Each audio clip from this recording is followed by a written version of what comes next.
याच घटनेनंतर फितुरी झाली आणि हुतात्मा मास्टर अमीरचंद यांना पकडण्यात आलं। 8 मे 1915 दिल्ली इथे त्यांना फाशी दिली गेली। त्यांची ही क्रांतिगाथा। मास्टर अमीचंदांवर गुप्तचरांची टेहळणी असताना सुद्धा त्यांनी बॉम्ब हल्ल्याचा वृत्तांत असलेल्या लिबर्टी वृत्तपत्राच्या टंकलिखित प्रती काढून गावोगावच्या अनेक सार्वजनिक ठिकाणी चिकटवल्या। सरकारचे 1 लाखाचे पारितोषिक डोक्यावर घेऊन फिरत असताना सुद्धा रासबिहारी बाबूंचा आग्रह होता की पंजाबात क्रांतिकारक घटना घडाव्यात। अवध बिहारी आणि भाई बालमुकुंद यांचा त्यांना पूर्ण पाठिंबा होता।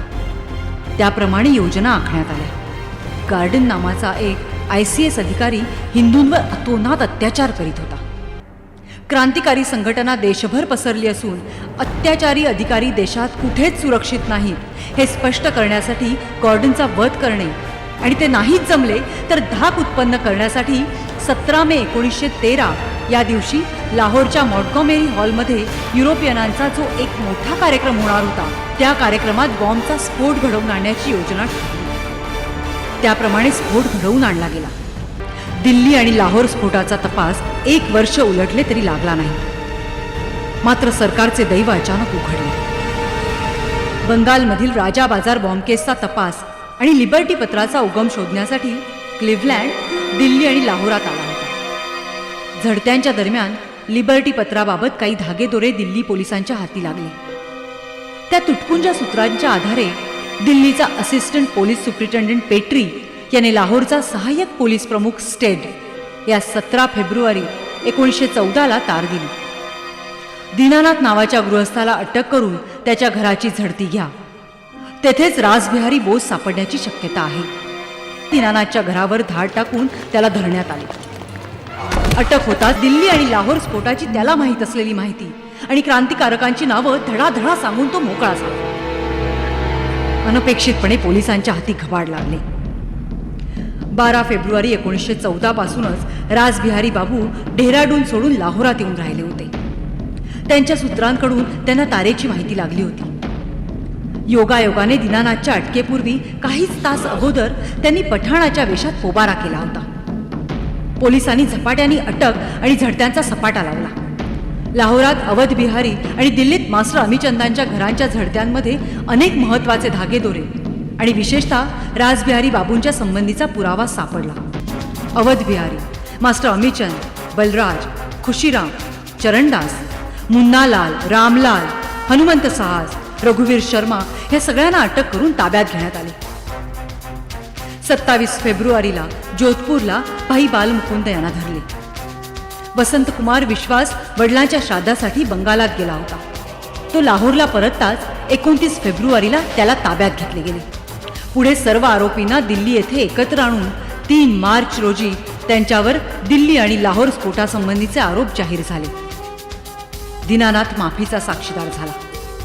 त्याने लाला हरदयाळ, बाबू रासबिहारी बोस, मास्टर अमीचंद या सगळ्यांची साध्यंत हकीकत कोर्टाला सांगितली।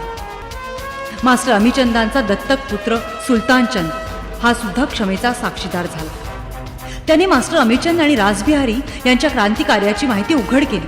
512 कलमाखाली रासबिहारी बाबूंना फरारी घोषित करून त्यांची संपत्ती सरकार जमा करण्यात आली। M.H. हॅरिसन, विशेष सत्र न्यायाधीश, दिल्ली यांच्या पुढे 21 मे 1914 पासून रोज सुनावणी होऊन 6 ऑक्टोबर 1914 खटल्याच्या पहिल्या भागाचा स्फोटक निर्बंध विषयक भागाचा निर्णय झाला। मास्टर अमीचंद आणि अवध बिहारी यांना प्रत्येकी 20 वर्ष सक्त मजुरी काळेपाणीची शिक्षा सुनावली गेली। चरणदास, खुशीराम, रघुवीर शर्मा, मन्नूलाल, रामलाल यांना सबळ पुराव्याअभावी निर्दोष सोडण्यात आले। बलराम, हनुमान सहाय यांना जन्मठेप काळेपाणी तर कमी वय लक्षात घेऊन वसंतकुमार विश्वास यांना जन्मठेप ठोठावण्यात आली। मास्टर अमीचंद, अवध बिहारी आणि भाई बालमुकुंद यांना फाशीची शिक्षा ठोठावण्यात आली।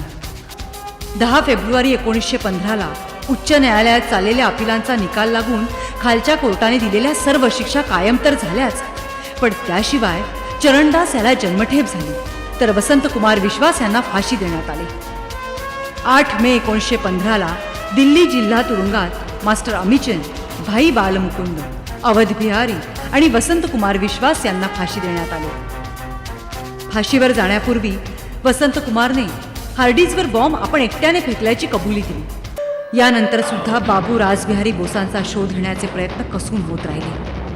पण ते सरकारला हुलकावण्यात देत दिल्ली, काशी अशा अनेक ठिकाणी क्रांतिकार्य करतच राहिले. इतकंच नव्हे तर सरदार करतार सिंग, विष्णू गणेश पिंगळे यांच्या सहाय्याने गदर या सर्वकष उठावाची त्यांनी तयारी केली. फितुरीमुळे तो उठाव फसला. त्यामुळे त्यांना परागंदा व्हावं लागलं. दक्षिणी ब्राह्मणाचा वेश घेऊन ते भारतातून निघून कलकत्ता, रंगून शांघाय मार्गे जपानला पोहोचले. जपानात युद्ध कैद्यांमधून स्वातंत्र्य सेना उभारून पुढे आझाद हिंद फौज नावाने नेताजी सुभाषचंद्र बोसांच्या हवाली केली आणि आपल्या जीवित कार्याची सांगता केली.